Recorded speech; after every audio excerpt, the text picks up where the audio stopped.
Good Wednesday evening and welcome to the NCWLIFE Evening News. I'm Grant Olson.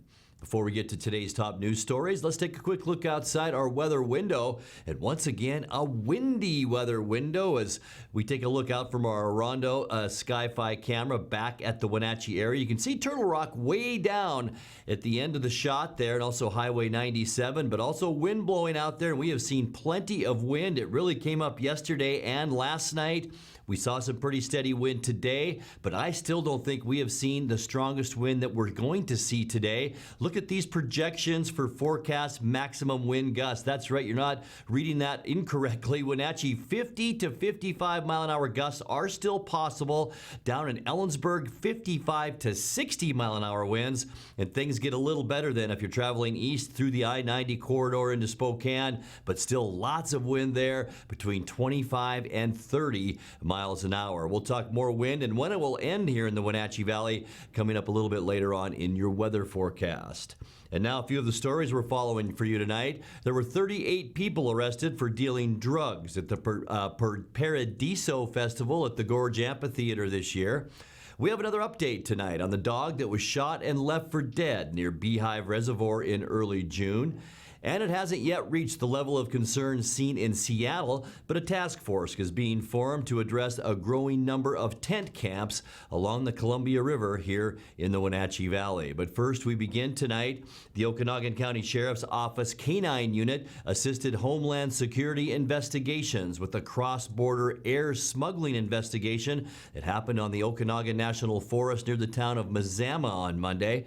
Okanagan County Sheriff Tony Hawley says Sergeant Gene Davis and his canine partner Gunner assisted with a narcotics search of the area, and canine Gunner located 2 suitcases full of methamphetamine weighing 186 pounds. The methamphetamine was located in a heavy brush area in the National Forest. The street value of the seized meth is estimated to be around $1 million. The Grant County Sheriff's Office says there were 38 people arrested for dealing drugs at the Paradiso Festival at the Gorge Amphitheater this year. That added up to a total of 97 felony charges. The county said all of the arrests were for drug dealing, not simple possession. Several law enforcement agencies took part in the counter-drug operation Friday and Saturday in and around the festival site near George. The annual 2-day electronic music festival has been troublesome for law enforcement for years now. In addition to arrests, there have been dozens of people treated for drug overdoses at nearby Quincy Valley Medical Center, and 3 people have died since 2013. This year, the detectives seized Molly, LSD, mushrooms, cocaine, steroids, ketamine, and thousands of dollars in cash. 1 handgun also was seized. Well, a dog found shot 3 times near Beehive Reservoir was shot by his owner. That word from the man that police says shot the dog in an attempt to euthanize it. No charges for the shooting have yet been filed. The unidentified man said Louis had become vicious and attacked multiple family members in recent months. That according to Captain Edgar Reinfeld of the Wenatchee Police Department. The pit bull terrier dog was found June 5th off Mission Ridge Road. Reinfeld said the owner came forward the next day, and because he was an employee of Chelan County, the case was turned over to Wenatchee Police. The matter will now go to an outside prosecutor for review. Louis, now called Kane, underwent surgery to remove 2 bullets from his head last week and another surgery this week to remove a bullet from his shoulder. Well, it hasn't yet reached the level of concern seen in Seattle, but a task force is being formed to address a growing number of tent camps along the Columbia River in the Wenatchee Valley. NCWLIFE Steve Hare reports the Chelan-Douglas County Health District will put a panel together in response to increasing public safety concerns over drug use and conflicts between transients and loop trail users. Along with that, homeless population, unfortunately, we have intravenous drug use, and we're worried about somebody getting stuck by a needle laying on the ground down there, not to mention the fact that there are no sanitation facilities to take care of, the obvious biological products of living. So it's a problem that needs to be addressed, and it needs to be addressed sooner than later. That's Health Board member and Douglas County Commissioner Dan Sutton, who says it's a situation they need to get ahead of before it gets worse. Timing is of the essence on this. We don't want this to get out of hand, and we want to get those riverbanks cleaned up because we have a lot of citizens that use those riverbanks for recreational purpose, and they have the right to a clean and picturesque, safe waterfront. The waterfront land is owned and managed by a variety of public entities. Sutton said the task force will be comprised of representatives of both the cities of Wenatchee and East Wenatchee, along with Chelan and Douglas counties and the two PUDs. Chelan County PUD officials say they regularly patrol the shoreline along their reservoirs, which includes that area in Douglas County from the Fred Meyer store south to Kirby Billingsley Hydro Park. Kimberly Craig said the district works with local law enforcement to notify the people to leave if they're there and to clean up the debris. She also says if it's not on PUD property, they make law enforcement and property owners aware of it. Steve Hare, NCWLIFE News. Coming up next, East Wenatchee City Council member Chuck Johnson announced his resignation from the council effective at the end of this month. For the past several weeks, state crews have been taking down trees deemed hazardous to drivers along Highway 97 on Blewett Pass. And Moses Lake Airport has been selected by an Israeli-based company to fly a new electric-powered commuter aircraft. I'm Grant Olson, and you're watching the NCWLIFE Evening News.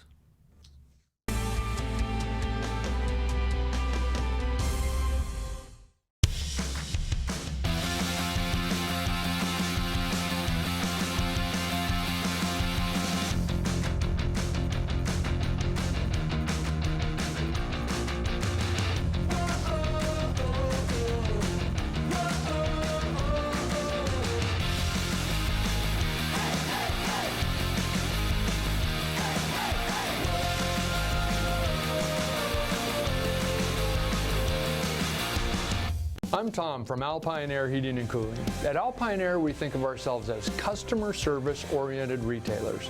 When you make an appointment, please visit our store, meet our people, see our shop. We are serious about heating and air conditioning.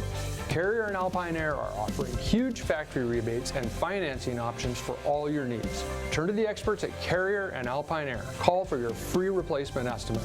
Heat and air, call Alpine Air, 662-6846. Dear Mary Maids, please clean the kitchen, and the cabinets, and floors, and the chairs. And I wish you could clean the dog. Colin is now feeding himself. Thanks, Megan. Hi, Megan. No worries. We got it all cleaned up. Let's hope Colin gets past the spaghetti flinging stage soon. Till then, we've got you covered. See you next time, Mary Maids.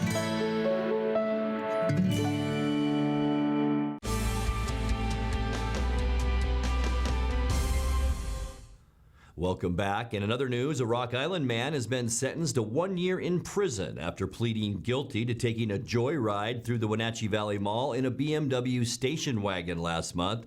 Douglas County Superior Court Judge Brian Huber handed down the sentence for 31-year-old Francisco Samuel Kehoe.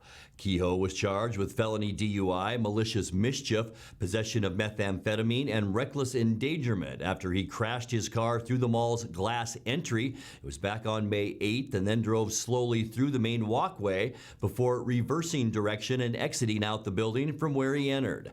No one was injured.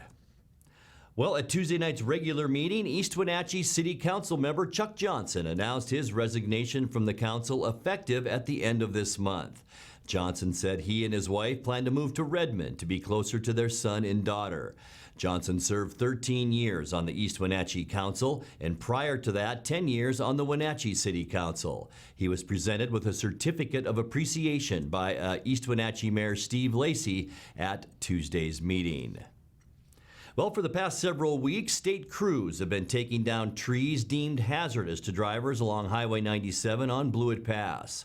The U.S. Forest Service has been working with the Washington Department of Transportation on the safety project and now has a stack of logs ready for sale. The logs at Snow Park won't be sold for firewood, the Forest Service says, but will be available for commercial bid beginning on June 24th. Moses Lake Airport has been selected by an Israeli-based company to test fly a new electric power commuter aircraft. The announcement was made earlier this week at the Paris Air Show, where officials with the Port of Moses Lake watched Aviation Aircraft unveil its new all-electric plane called the Alice. Flight testing will happen probably mostly in Moses Lake up in the state of Washington with the help of Aerotech, which is the company that will support us with flight testing throughout.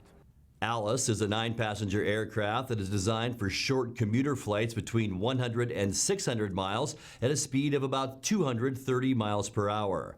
Airport manager Rich Mueller says Aviation Aircraft joins Japanese aircraft manufacturer Mitsubishi, which currently uses Moses Lake for flight testing of its new regional jet. Have the entirety of the Mitsubishi regional jet flight test program here for aircraft that have been here now for a little less than 3 years.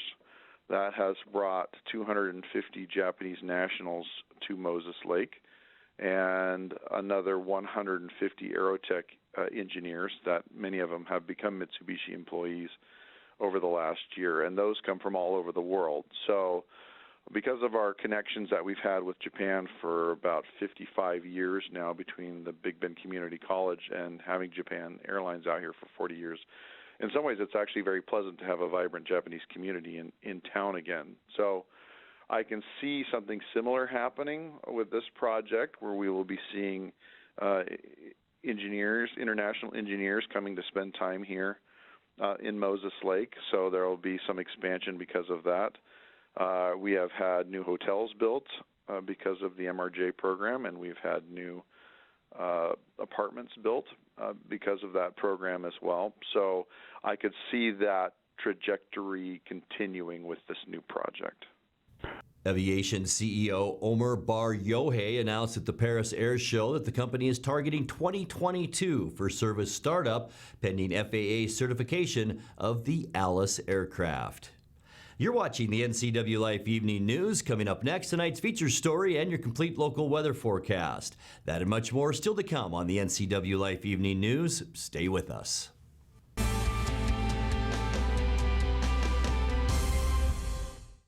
Where will you be a year from now? You could be working as a medical assistant. The Charter College Medical Assistant Certificate Program gets you work ready in 10 months. Add 5 more months to earn an associate degree. We prepare you with hands-on training and support you after graduation with job search help and interview skills. Institutionally accredited by the Accrediting Bureau of Health Education Schools, Charter has been training healthcare professionals for more than 30 years. Charter College. We work to get you to work. At some point, we realized that value and practicality go hand in hand. A time when an unnoticed accumulation of items has become burdensome. These possessions still have value, but now lack usefulness. Donate your unwanted items to Goodwill and become a job creator. Your donations allow Goodwill to provide much-needed training to job seekers in our community, and that's pretty useful for everyone. Be a job creator. Donate. Goodwill. There's more behind the store. It's estimated that 1/3 of Americans do not have a financial plan. At D.A. Davidson, their advisors are working to change that because they understand the importance of planning for the future. At D.A. Davidson, they believe in partnering together to build a strategy tailored to your needs. They spend the time and have the knowledge to help keep your financial future on track. Let D.A. Davidson Financial Advisors of Wenatchee put the strength of advice to work for you.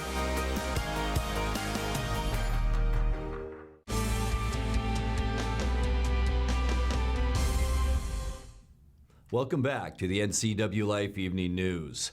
Tomorrow night at 7 o'clock here on the NCWLIFE channel, we will air a very special program called Saving Rae'Ana. She's a little girl who fell into an icy Rock Island pond back in February and was underwater for almost 15 minutes. Saving Rae'Ana will tell the story of the events that unfolded that day and throughout the 6-year-old's recovery. NCWLIFE producer Caitlin Hedersheet and news director Cal Fitzsimmons talked to Dan Kuntz about Thursday night's special. First question for you, Caitlin. We know because we worked with Caitlin throughout the course of this process. Again, this happened back on February 21st, and the debut of Saving Rae'Ana is Thursday night at 7 o'clock on this very television station. How many hours have you put into this project? Quite a bit. I think it was almost about a month ago when we had our first meetings about producing a special on this incident, and then from there we kind of got started with interviewing, and probably the last 3 or 4 weeks I've been working every day on it. So, yeah. Cal, let's go back to February 21st. It was the middle of the morning. It was another day for us here, gathering news, disseminating news. The call came over. We all went over to Tucker's screen. He brought up the PTZ camera. And then what? And then what we watched was a very horrifying story unfold before our eyes. At the time it was horrifying because we didn't know the fate of the little girl. We saw a very brave crew of people rescue that girl from that pond, and we knew that that footage at that time, such as it was, and you'll see it on Thursday night, was just too sensitive to be showing our viewers immediately. So it was just as a parent, I found it very disturbing, of course, to see what had happened to that little girl. But you pulled through miraculously. It took quite some time for the people, first of all, for Ballard Ambulance, and then off to Central Washington Hospital, then eventually to Children's Hospital in Seattle. But she survived, and at that point, the seed was planted. We had this incredible footage. What do we do with it? Walk me through that process, Cal.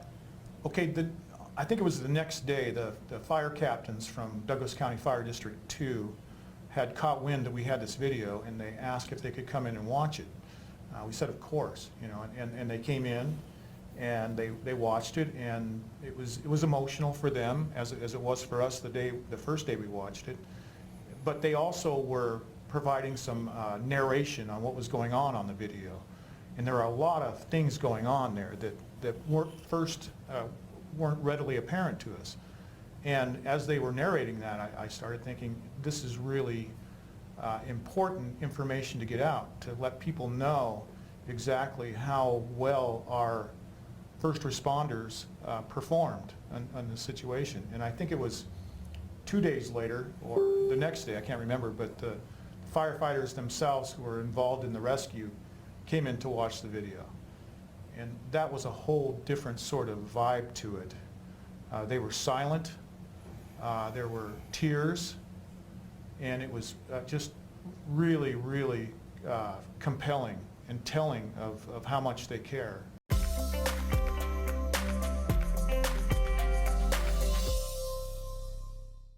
And we are all very excited about that special airing once again tomorrow night at 7 o'clock. Time now for a check of your North Central Washington weather forecast. Before we get to those details, let's take a look outside our weather window, and this is from our Rondo camera. Looking back towards the Wenatchee Valley, there's Turtle Rock right there and Highway 97. Traffic flowing there. Lots of clear skies out there today. A few clouds, but really not much to speak of. Wind, once again, the big weather feature all around North Central Washington. We've had wind gusts between 30 and 35 miles an hour. But I'll tell you what, folks, I don't think that's the strongest wind we'll see yet. I think that is still happening a little bit later on tonight. We'll talk more about that in a second. But as far as high temperatures go, much cooler today. 86 yesterday, 74 our high temperature today. That's actually below normal. That's the first time in 10 days that we've been below normal for a high temperature. We should be at about 79 this time of year. 57 is where we started this morning, and that's about right where we should be as far as the low temperature goes. Record high 96 back in 1985, and our record low temperature just a few years ago, 44 degrees in 2016. Sunrise this morning 5:04, sunset now just after 9 o'clock at 9:01. Let's kick that surface loop into motion, show you the windy conditions once again. We'll stay with that for the first few days of our loop. Partly cloudy, very windy tonight, steady winds between 25 and 35 miles an hour with gusts, as we showed you earlier, possibly around around 50 miles an hour. As we get into your Thursday, mostly sunny. A west wind will be out there still, but not quite as strong as today, about 15 to 20 miles an hour. It will remain cool. Here's our wind shoot right through the central part of the state. And then things really get nice as we get into Friday. We will still see a light wind for Friday, but mostly sunny skies and warmer temperatures. Lots of clear skies in central and eastern Washington as we move into the end of this work week and into the weekend. Speaking of the weekend, talk about a nice one. Mostly sunny and warmer on Saturday. Once again, we will be back to above normal temperatures as we get into the upcoming weekend. And then by Sunday, expect a nice day, but things will begin to change. We will see some shower activity begin to develop in northwest Washington from this area of low pressure that's spinning just off the coast of British Columbia. That will move a little bit closer to us on Monday. So we're going to kick about a 20% chance of showers into our forecast. That's for Monday. Don't worry too much, though. We'll still be on the warm side with temperatures in the upper 70s. Tuesday, we're going to stay with that 20% chance of showers.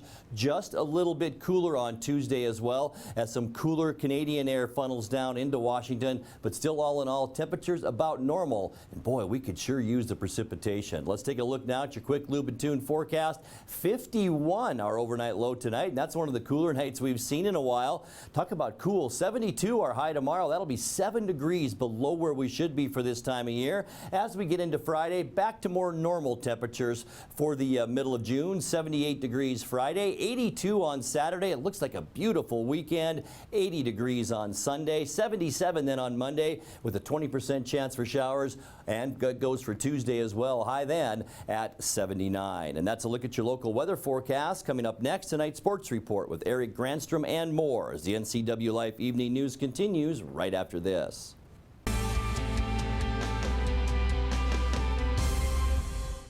Highlander Golf Course is proud to announce their 2 new state-of-the-art full-swing golf simulators with over 80 courses of virtual golf to choose from year-round. Or try their Laser Shot simulated firearm program, or gaming with football, basketball, and much more. Enjoy Highlander food and drink service from their full-service bar and grill in the comfort of their simulator room. Call the Highlander Pro Shop to book your time at 884-4653. That's 884-4653. Arctic Refrigeration and Heating, serving North Central Washington, is proud to offer the finest heating and cooling air quality products along with prompt and professional customer service since 1984. Regardless of the temperature outside, Arctic is here for you. Arctic offers a variety of services: residential and commercial heating, air conditioning, commercial refrigeration, as well as planned fall and spring maintenance for the overall well-being of your system. Call Arctic Refrigeration and Heating for your heating and cooling needs. Hi, I'm Cordell Schroeder, owner of East Wenatchee Mobile Storage. If you're thinking about making a move anytime soon, check out the East Wenatchee Mini Storage brand new mobile storage service. They drop it off at your location, you pack it, and they pick it up and store it in their protected warehouse at East Wenatchee for as long as you need. When you're ready, they'll drop it off at your new home or office. East Wenatchee Mini Storage is excited to offer this brand new service to our region. Call 509-884-8643 or find us on the web at ewministorage.com. And now it's a sports update on the NCWLIFE channel. And a happy Wednesday to you. We continue our discussion with BJ Kuntz today. One of the big challenges she faces in her new position as the assistant director of the WIAA is dwindling resources for member schools. Kuntz says she may not have the answers, but is forever hopeful for the future. We're in an interesting time in education right now with the way funding is working and the way districts are being impacted by just different teachers unions and a lot of statewide activity. I'm not sure I have a great answer besides the fact that we need to continue to do the work and continue to figure out creative ways, whether it's creative ways to help districts get funded differently or creative ways to staff or making partnerships within communities to be able to take on work that needs to be done. I don't have a lot of great answers, and it has been really unfortunate piece of education, and being a leader in education is seeing those ramifications and really just the personal effect it has, not only on the people who are having adjustments to their jobs, but on the people that care about them, and then on the teachers and the students who, it's been a really unfortunate time, and I'm hopeful that there's some hope ahead for that. Kuntz found out about landing her new job about a week ago and says the phone's been ringing off the hook ever since. 3/4 of the reach out has been people from Eastern Washington saying, yay, go Eastern Washington, this is very exciting. When I kind of pursued this, I didn't think of myself as Eastern Washington going to Western Washington, but now that it's sinking in, the reality is I think I do have a pretty strong connection with a lot of people. Now that I've been a district director, I've worked with 1Bs and I've been from the 4As, so I kind of have seen all of it. I just spent quite a bit of time trying to help the 1Bs build a football schedule in Eastern Washington because it's just messy over here, and there's different issues that they have to face based on their rural communities and how spread out we are. And so I've had the opportunity to kind of get to see a lot of those things. And honestly, I think when I go to work every day, I want to dive in and do the work. But we do have those filters that pop up, and I think one of the filters that will pop up for me is going to be an Eastern Washington filter. Coots is leaving her alma mater where she's worked since 1996 as a teacher, volleyball coach, AD, and most recently as the dean of students. She says leaving is not easy. It'll be hard to leave the kids. I didn't realize how hard it would be to leave the kids because I had been away from them for quite a while. So, and just really I work with kind of a student services team here, and it's really, it has student discipline attached to it, but it's really about supporting students and understanding the things that they're going through and trying to help them develop that grit and determination that they need. And when I worked as an athletic director, athletes, because they've been exposed to a lot of failure, they've learned a little bit more of the grit and determination, and I think it's easier to tap into it. And it's much harder to tap into it in the other role where they don't have something that they are working towards. They're not necessarily on a team and they haven't had those. So trying to help them develop those really important skills that kids need to be successful has been just really awesome. We'll have more on our discussion with BJ Kuntz on her goals for the WIAA tomorrow here on the NCW Life channel. You can see the entire interview on our website at ncwlife.com. Well, Ryan Long was brilliant last night, striking out 9 lefties over 7 scoreless innings as Wenatchee beat Port Angeles 7-3. Long, the 680-pound sophomore from Pomona Pitzer College, hit the first batter of the game, but then settled down to strike out at least one hitter over each of the next 7 innings. Offensively, Cole McKenzie knocked the ball around the park with 3 hits in 5 plate appearances and scored 3 times. Quinn Ayers and Hunter Montgomery also collected a couple of hits as Wenatchee had 13 hits on the night. It was Wenatchee's first road win of the season. Apple Sox improved to 5-8. Lefties fell to 6-7. Game 2 of that 3-game set, 6:35. Henrik Reinertsen going up against Dwayne Engebrandt. Also in the West Coast League last night, as we checked the Les Schwab scoreboard, Dusty Garcia was 2 for 4, including a 2-run home run to lead Ridgefield to a 12-4 win at Cowlitz.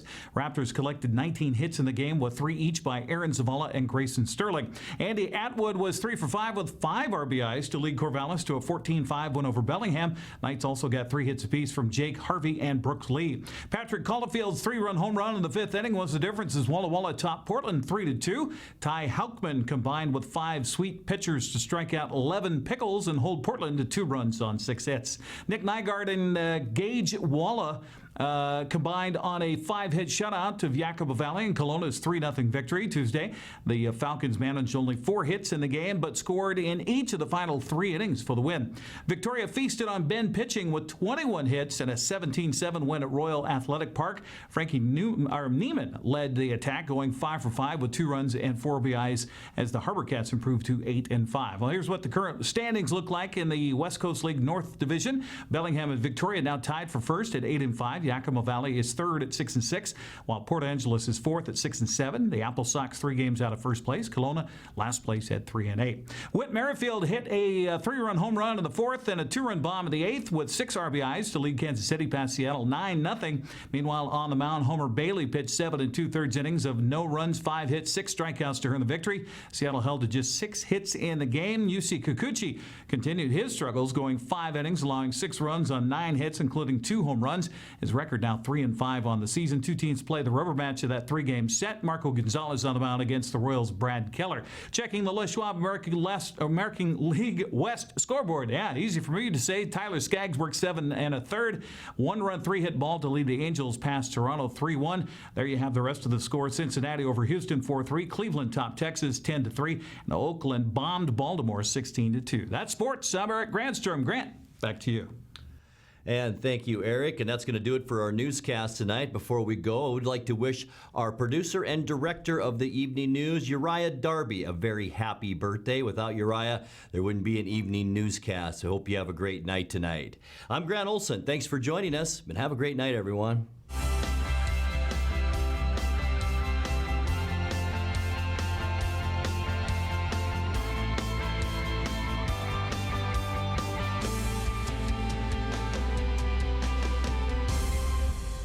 There, Wenatchee, I'm Sean Lee, and I'm inviting you to check out the NCW Movie Guide to keep up on what movies are playing in our town.